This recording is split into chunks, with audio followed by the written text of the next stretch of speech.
نام خداوند رنگین کمان، زن زندگی آزادی، مرد میهن آبادی. درود من به تک تک شما هموطنان عزیز در سراسر جهان، به شما زنان و مردان شجاع، دلیر و با شرف ایران زمین.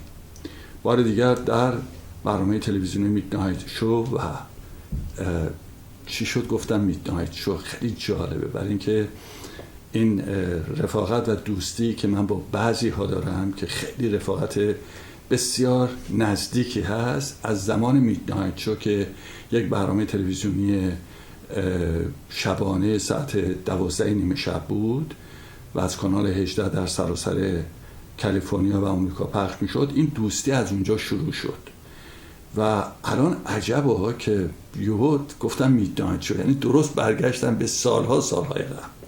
به هر حال در برنامه‌ای هستم که گفتگویی دارم با یکی از بهترین دوستان خانوادگیم و همچنین یک هنرمندی که براش احترام خاصی قائلم. نه من، بلکه ملت ایران، تمامی طرفدارانش او رو به عنوان یک خواننده مسئول و پر احساس میشناسن. هر کسی میتونه خواننده باشه، ولی مسئولیت خوانندگی رو بر دوش داشتن و رک بودن و به خاطر خیلی مسائل مالی و مادی واقعیت ها رو کردن و از اون چشم بپوشن. خیلیه خوانندگانی هستن که حتی سوپر استارن، ولی به خاطر حفظ مسائل مالی و مادی سعی میکنن که خیلی حرفا رو مطرح نکنن، سعی میکنن فقط با به و چه چه با مردم باشن. اما پویای عزیز ما که امروز در این برنامه تلویزیونی حضور داره و به خانه دوم خودش آمده، او مسئولیت پرخطیری و بسیاری رو در طول سالها و سالها، نه این روزها، در طول سالها و سالها بر دوش داشته و بر دوش میکشه. درود بر پویای عزیز من. درود نادر جان، قربونت برم، مرسی. همینطور سلام و عرض ادب خدمت یکایی که عزیزان، هموطنان عزیز در هر کجای این دنیا که دارن تصویر ما رو ببینن. ان شاءالله که شب‌ها و روزهای خوبی رو، شب و روز خوبی رو پشت سر گذاشته باشید و زندگیتون پر از آرامش و تو هم با سلامتی باشه. و ما یه جورایی مثل که عادت کردیم هر چند وقت یک بار دیگه باید بیایم جلوی دوربین با نادر جان و از شبکه خوب OITN کارهای جدیدمون و صحبت‌های حالا به اصطلاح متفاوت رو حقیقتا را نادر جان علاوه بر اینکه یک لطف برادرانه و محبت همیشه به من داشته و داره، تنها جایی هست که میتونم بگم وقتی میام جلوی دوربین صحبت میکنم احساس میکنم که میتونم خودم باشم، راحتم، چون در وهله اول سانسور نداره برنامهش. همیشه خود نادر جان جزوی کسانی بودی که حقیقت رو گفتی و به اصطلاح راحت و رو راست با مردم هستی و شما هم همینطور. مرسی. البته ناگفته نماند بینندگان عزیز، ما خارج از برنامه‌های تلویزیونی و کاری، ما برنامه موتور سواری هم با هم داریم که بارها و بارها راجع بهش صحبت کردیم و عکس نشون دادیم و بارها خاطرات بسیاری پیدا کردیم در طول همین موتور سواری که در خیابان‌ها و در کوچه و پس کوچه ها و در کنار دریای کالیفرنیا و اینا. خیلی به هر حال میگم خیلی با هم خاطره پیدا کردیم. برای یکی از موتورسوارهای بسیار خوبه و تیراندازای بسیار خوب و پلیس و اینا، از این حرفا که بگذاریم. خب چه خبر از ایران؟ چه خبر از ایران؟ پویای عزیزم جزو یکی از فعالین سیاسی بوده، نه الان، از سالها قبل. امروز پویا به عنوان یه خواننده مسئول فکر میکنه باید چیکار بکنه که این مسئولیت رو همچنان بر دوش داشته باشه و دیگر خواننده ها اگر نمیدونن راه به اصطلاح پویا رو در پیش بگیرن. والا میتونم یه قدم برگردم عقب، فقط یک کورکشن به اصطلاح بگم. البته میگم هیچ انسانی توی این کره زمین وجود نداره که بخواد بیاد بگه من سیاسی نیستم. همه یک اعتقادی دارن و ناخودآگاه در یک گروهی، دسته‌ای از لحاظ عقیده‌ای، از لحاظ فکری قرار میگیرن و همون در اصل میشه سیاستش یا به اصطلاح باورش، اعتقادش، هر چی که هست. و ولی فعال سیاسی میگم من هیچ وقت نبودم. چرا؟ چون سواد سیاسی من در مورد سیاست در اون حد هیچ وقت نبوده، اونقدر که بخوام بیام بشینم چیزی رو تحلیل کنم یا بخوام برای کسی توضیح بدم. ولی باورهای خودم رو داشتم و اعتقادات خودم رو دارم، دیدگاه خودم رو نسبت به مسائل اجتماعی و سیاسی دارم، تا چه حد درست تا چه حد اشتباه نمیدونم. ولی یه چیزی که اینجا خیلی همیشه برای من ملاک بوده و در اصل من روی اون به اصطلاح مصمم‌تر و همیشه روی اون نقطه بیشتر تمرکز کردم و بیشتر زوم کردم، اینه که همیشه به قول امریکایی مکشور کنم، مطمئن باشم که طرفی وایستم که مردم وایستادم.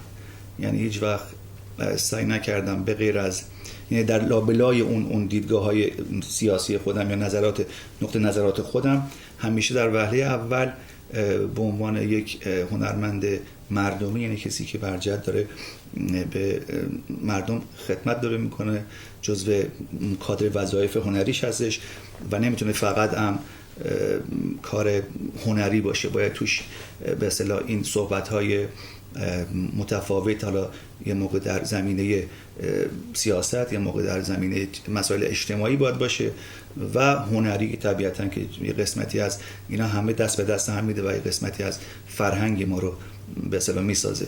ولی همیشه سعی کردم که سمت مردم باشم، کنار مردم باشم، پشت مردم باشم و در وهله اول چیزی که هموطنانم رو خوشحال میکنه و میتونه اضافه کنه به زندگیشون، به آرامششون، به منافعشون، به امکاناتشون، اون برای من حرف اول رو زده و ارجحیت داشته توی حتی قالب سیاست.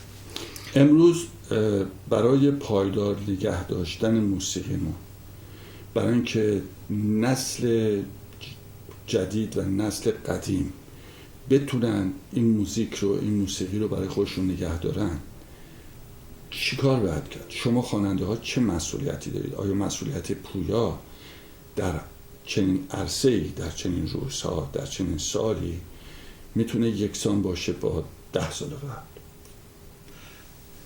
طبیعتاً هرچی بیشتر گذشته سال به سال مسئولیت روی دوش من و فکر میکنم همه همکاران من بیشتر شده و بیشتر هم خواهد شد. حالا بگذاریم از این که وقتی آدم یه مقدار سنش هم میره، شروع میکنه به رفتن بالاتر، دنیا رو از یه دیدگاهی دیگه شما میبینی، تجربیات دیگه رو کسب میکنی که اونا رو باید ازش استفاده کنی در همین راستا، در همین جهت و بهتر فکر کنی، شفافتر، و چیزی که در نگه داشتن و یا ساختن فرهنگمون و به خصوص در نگه داشتنمون بیشتر فعال باشیم، کوشاک باشیم. و مسئله که وجود داره اینه که بایستی بدونیم که من اینو از 20 سال قبلم گفتم، وقتی که اومدم توی مارکت بازار موسیقی، به خصوص با توجه این که ما داریم کار در خارج از کشور میکنیم، متوجه شدم که هیچ به اصطلاح از لحاظ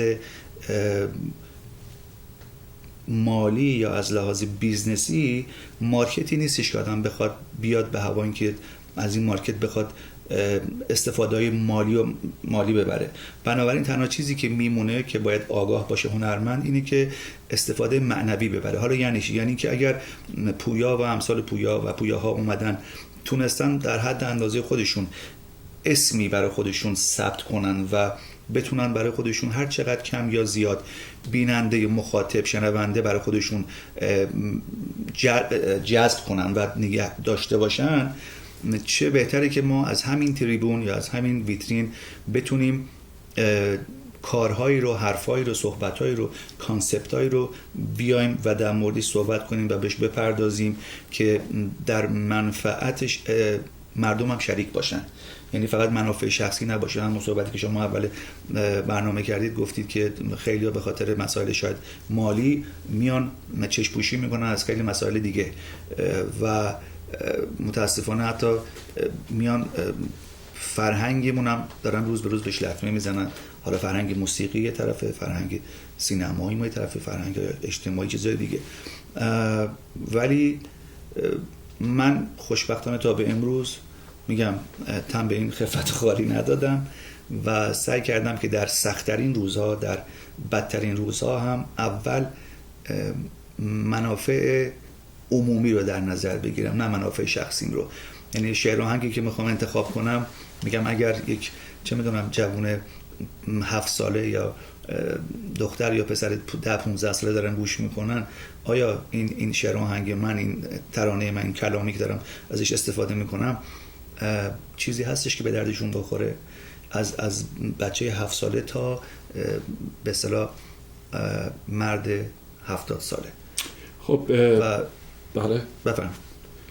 میخوام بریم که یک ترانه‌ای که در حقیقت جدیدترین ویدیوی پویای عزیز است که به تازگی به اصطلاح ساخته شده و براش هم خیلی زحمت کشیده، ولی خوشحالم که پویا داره کارهای متفاوتی رو انجام میده، کارهایی که بعضی ها به خاطر همون مسائل مالی سعی میکنن که ترانه‌های رو ارائه بدن که همش درش همین باشه، ولی امروز ما نیاز به ترانه‌های آنچنانی داریم و خوشحالم که پویا در این راستا پیشقدم شده و به زودی شاهد ترانه‌های از او خواهی بود و خواهیم دید که میتونه پایه محکمی باشه برای موسیقی در خارج از کشور.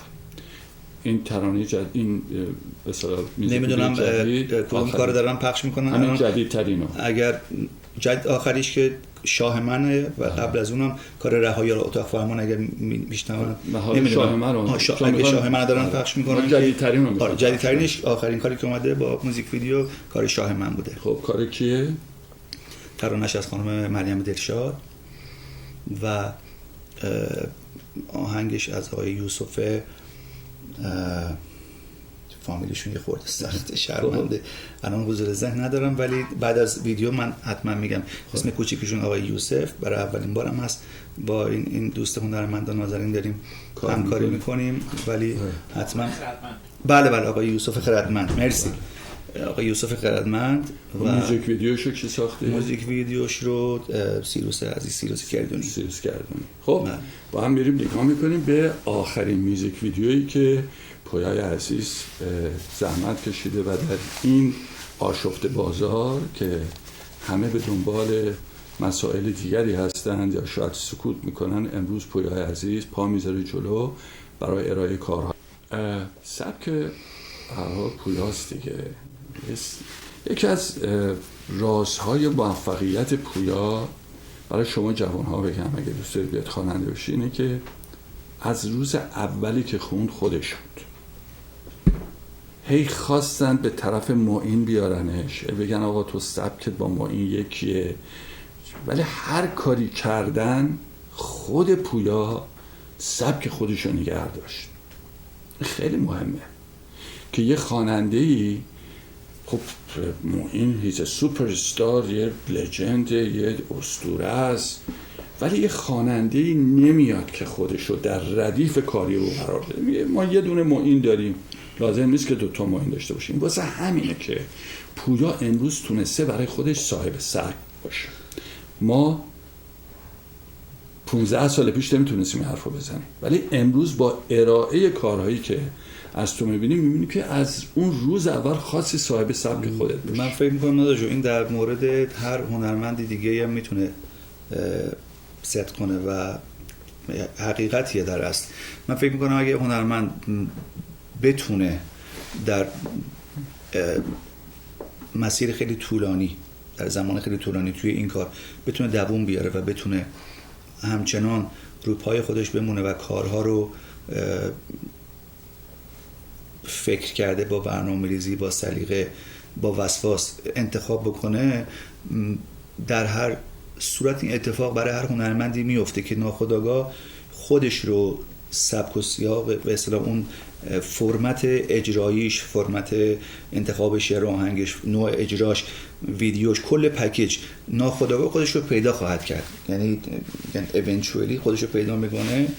این اتفاق میفته ولی باید زمان میبره دیگه. طبیعتا وقتی که جدید هستی و میای در مقایسه قرار میگیری، همیشه خب میان میگن مثل این شخصی، مثل فلانی، مثل این هنرمند میخواد بخونه. خیلی هم میاد مثلا چه میدونم با کسای دیگه مشابه، یعنی تشابهشون با کسای دیگه هستش.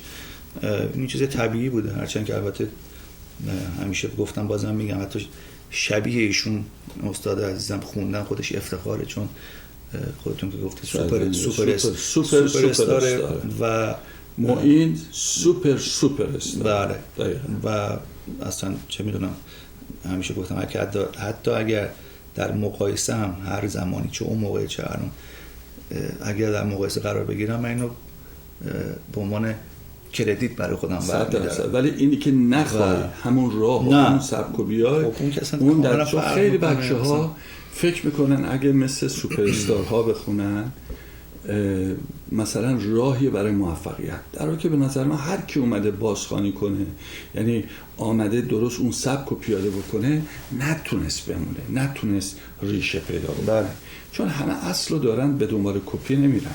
ولی پویا توانست برای خودش بشه پویا با قطره بارانش، با امروز یکی از دلایلی که فکر میکنم بیشتر امروز پویا یا برند پویا برند خودشه به خاطر اون تنوع کاری که به وجود اومده.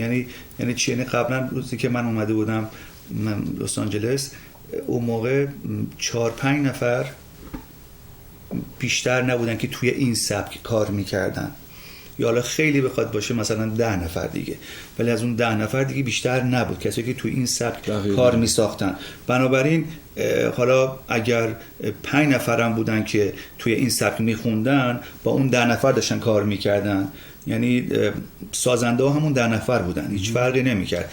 حالا یه روز برای شما میساختن، یه روز برای من، یه روز برای ایشون میساختن و ناخودآگاه خب اون امضا رو تو اون کارا داشتن و طبیعیه که بخواد حتی اگه شبیه هم یه مقدار به وجود بیاد یا شباهت داشته باشه. ولی امروز روز من از ترانه رو از آقای مثلا نادر رفیعی میگیرم، ولی یه هنرمند دیگه شاید بره مثلا از آقای چه میدونم الکس نامی مثلا بگیره و سلیقه ها کاملا فرق میکنه الان و تو سبک ویدیو حتی همینطور. و خب طبیعتاً سن و سال خود هنرمند، الان یه کسی میتونه بیاد از من خیلی جوان‌تر میتونم بیام و ناخودآگاه سن و سال و تیپ و چهره و نوع لباس و نوع ویدیو گرفتن و همه چی اینا میتونه دست به دست بده که یه هنرمند برند خودش رو انتخاب داشته باشه. خب ترانه دوم رو، دومین ترانه جدید پویای عزیز است که حدود 2-3 ماه قبل بود، درسته؟ این ترانه بله حدود تو اپریل بله چند ماه قبل بود که همون روز که این ترانه به اصطلاح منتشر شد آمد به ثبت رسید به قول معروف. پویا همون روز در تلویزیون امید ایران این برای اولین بار این ویدیو رو پخش کردیم و برنامه بسیار خوبی هم بود. خب اسم این ترانه چیه؟ والا این ترانه اسمش هست رهایی و از شادروان روحشون شاد آقای افشین یداللهی که روحشون شاد باشه. این یکی از بزرگترین، ایشون فوت کردن چند وقت پیش. بله. فکر میکنم اگه اشتباه نکنم یه 3-4 سال پیش. عجب.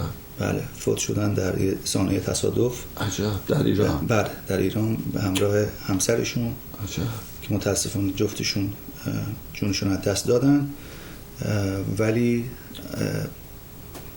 قسمت بود که بعد از حتی فوت ایشون من بتونم ترانه کارشون رو بتونم اجرا کنم و یک انرژی خاصی توی این کار هست که اونم باز مدیون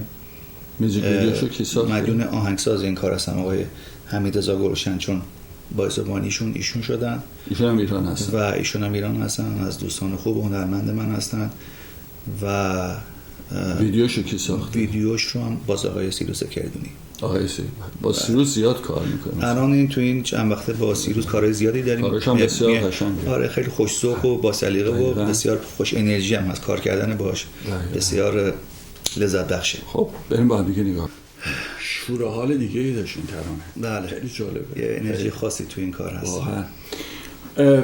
پویا عزیز در این مدت یکی دو ساله اخیر می‌بینم بسیار فعالتر شده و به زودی ما شاهد ترانه‌های متفاوتی از او خواهیم بود، سبک مختلف که با معیار ترانه‌های نمیخوام بگم لس آنجلسی، نه لس آنجلس هم ترانه‌های خیلی خوب داشته، ترانه‌های بومی داشته، کلاسیک داشته، ترانه‌های خدمت شما هم شاد داشته، پاپ داشته، ترانه‌های فاخرتر و استخوان‌دارتر واقعا. آره، ولی اینی که گفتی داره میره دنبال ترانه‌های با استخوان، چیزی که متاسفانه سوپر استارهای ما در طول این 40 سال اندی نتونستن از خودشون ارائه بدن. یعنی هر کدومو که نگاه میکنید بیشتر از شاید انگشت شمار میتونم بگم به مدت 40-45 سال فعالیت داشتن، ولی ترانه هایی که در خارج خوندن فقط 4-5 تاش بیشتر نتونست استخوان دار باشه. حالا چرا؟ شما بگو چرا و چی شده که امروز پویا میخواد سبک کار رو یه طور دیگه، یه دگرگونی در کار کلی موسیقی در لس آنجلس و خارج از کشور بخواد به وجود بیاره؟ والا یکی بخوام حالا جواب بدم به سوالتون. چند تا سوال شد؟ آره چند تا سوال تو یه دونه سوال بود. یکی این که من فکر میکنم به اصطلاح خب طبیعتا اون جنریشن یا اون دسته از هنرمندانی که از قبل در لس آنجلس کار میکردن و کار تولید میکردن و میتونم به جرئت بگم بنیانگذار هستن این مارکت و موسیقی بودن، چه در ایران که خب بعد از سالها خلاص از ایران مهاجرت میکنن میان به بیرون از ایران، مثل استاد جانبخش پازوکی، مثل استاد شماعی زاده، مثل استاد منوچهر چشم‌آذر، آقای کاظم عالمی، آقای بابک رادمنش، استاد رادمنش و خیلی از آقای به اصطلاح خیلی آهنگسازان. خیلی الان من امروزی خورده بله ترافیک زیاد بودم تا اومدم اینجا، آفتاب زیاد خورده به مغزم، خستگی راه. آقای محمد حیدری می‌خواستم بگم، بله خانم هما میرافشار و یکی که می‌خوام اسم ببرم، دوستان تعدادشون کم نیست. این دوستان واقعا حق به گردن موسیقی خوبه. آقای عدلان سرفراز یکی که داره یادم میاد. خب بنیانگذارشون این عزیزان بودن و طبیعتا دیگه بعد از 20 سال 30 سال آقای فرید زولان، استاد زولان عزیز، آقای نوجوکی عزیز، صادق نوجوکی عزیز، آقای پازوکی رو گفتیم. بله استاد پازوکی که اول از همه گفتم. خدا به همه این عزیزان عمر با عزت بده که واقعا وقتی که بخوایم به عمق قضیه نگاه کنیم ببینیم چقدر اگه به خاطر این عزیزان نبودن اصلا موسیقی ما این ریشه‌ای که الان داره که هنوز این ریشه آنچنان سفت و محکم و استوار توی مثل یه درخت خیلی تنومند توی این خاک فرو رفته که در از هیچ چیزی نمیتونه تکونش بده. ریشه رو کسی نمیتونه از زیر خاک درش بیاره و بندازه دور. ولی اتفاقی که افتاده اینه که این درخت رشد کرده اومده بیرون، ولی به جای اینکه بخوان به شاخ و برگاش برسن اومدن شاخ و برگاش زدن خراب کردن، شکوندن. به جایی که بهش آب بدن به این درخته، بهش آفتاب برسونن و بیشتر پرورشش بدن در جهت پربار شدن، اومدن و شاخ و برگاشو گرفتن شکوندن، به عنوان هیزم ازش استفاده کردن برای گرم کردن خودشون. من فکر میکنم راحت ترین و نزدیک ترین و بهترین مثالی بود که میتونستم بزنم.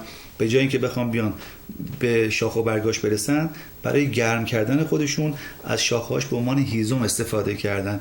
حالا یعنی چی؟ یعنی که این در یک زمان این کارها که دیگه حالا به علت بعضی از این عزیزان اصلا خودشون رو دیگه بازنشستگی اعلام کردن یا اصلا دیگه کار نکردن، یا طبیعیه که یک هنرمند بعد از چندین سال دیگه به اصطلاح ترانه‌ای آهنگی به ذهنش نرسه که یه کار جدیدی باشه و هزاران دلیل دیگه که به هر جهت باعث این میشه که اون هنرمند دیگه کار تولید نکنه، اون ترانه سرا یا شاعر دیگه دست به قلم نبره و ننویسه. خب جایگاهش باید ببینید دیگه کیا اومدن. حالا این وسط یک سری اومدن که میگم به جای اینکه بخوام بیان به این درخت برسن، اومدن از شاخ و برگش رفتن بالا، شکوندن و برای گرم کردن خودشون به عنوان هیزم استفاده کردن. یعنی نگاه کردن گفتن خب ما الان بخوایم 20 سال وایسیم که بخوایم برسیم تازه به اونجایی که فلان اسمو برای خودمون ثبت کنیم، 20 سال وایسیم که بخوایم فلان به اصطلاح دستمزد رو بخوایم بگیریم. نه عزیزم، من یک شبه میخوام معروف بشم، من یک شبه میخوام محبوب بشم، من یک شبه میخوام اسمم ثبت بشه در کنار بزرگان. که خب این یه خوابی بسیار بسیار تهی و اصلا همچین چیزی اتفاق نخواهد افتاد. ولی اتفاقی که این وسط میفته که مارکت رو مسموم میکنن و میان یک کار فوق العاده بازاری و کار چیپ رو از همه لحاظ در چارچوب موسیقیایی میان انجام میدن برای رسیدن به اون کنسرت یا اون برنامه‌هایی که سریع الان این آهنگ من بدم بیرون، یه پول تبلیغات آنچنانی هم پشتش بدم که همه جا پخشش کنن و به زور این آهنگو در اثر پخش متعدد و از همه رسانه‌ها و پلتفرم‌ها به زور اینو به اصطلاح تزریقش کنن توی ذهن و گوش مردم و سریع هم برن ازش بهره برداری کنن. یعنی آهنگو من الان بدم بیرون، 3 ماه دیگه هم سریع باید برم من کنسرت که این آهنگ رو اونجا ببرم روی صحنه. حالا آهنگ محتواش چیه، نمیدونم چه باری چه پیامی درش هست، اونو دیگه من بهش کاری ندارم. میام یه چیزی سرهم میکنم و به زور تبلیغات، به زور حالا 4 تا چه میدونم اونم تبلیغات تازه به نادرست میدم و میام میرم کنسرت و برای من مهم نیست طرف اون پایین میخواد گوش بکنه به ترانه من اصلا گوش نکنه. و این شده یا رفته رفته مارکت موسیقیمون یه مقدار از اون چیزی که میتونست باشه دور شده و اینجاست که بعضی از هنرمندا میتونن بیان این زخم رو ترمیم بهش میگن مرهم کنن و میگم اگر که بتونه طاقت بیاره که حتما نباید روی صحنه ظاهر شه، حتما نباید همه خوشیشون بیاد. استاد شجریان رو شاید خیلی گوش نکنن، داریوش عزیز رو شاید خیلی گوش نکنن، معین عزیز رو شاید همه گوش نکنن، ابی عزیز رو همینطور. هر هنرمندی کمتر میشه که تو شما همه رو بتونی راضی نگه داری و تمام مردم جامعه بشن مخاطب شما و شنونده شما و مصرف کننده کار شما. ولی اکثریت اگر اون خواننده به اصطلاح ریشه داشته باشه و کارشو درست انجام داده باشه، یک به اصطلاح فن بیسی دارن که هم دست نیافتنیه و همین که تغییر ناپذیر، شما نمیتونید تغییرشون بدید دیگه. انقدر جذب اون کارهای خوب اون خواننده شدن که الان بعد از 20 سال هم داریم میبینیم، بعد از 30 سال هنوز کارهای قدیمیشون رو میخونن و مردم دارن باشون همصدا میخونن توی برنامه و کنسرت‌ها. این به خاطر اون کارهای درستیه که خوندن. ولی الان همون هنرمندا رو میتونیم ببینیم تو کارهای جدیدشون ضعفای بسیار زیادی دارن. حالا منم به نوبت خودم، چون از من سوال کردید که چه چیزی شده که این قراره که همچین اتفاقی بیفته و چه چیزی باعثش شده، این یک به اصطلاح سرمایه گذاری و یک اینوستمنت لانگ ترمه. یعنی که اگر پویا امروز بیاد توقع داشته باشه که 6 ماه دیگه 1 سال دیگه بیاد بره و دنیای موسیقی و دنیای کنسرت رو تسخیر کنه، همچین اتفاقی نخواهد افتاد. کار زمان میبره، جا افتادن کار زمان میبره.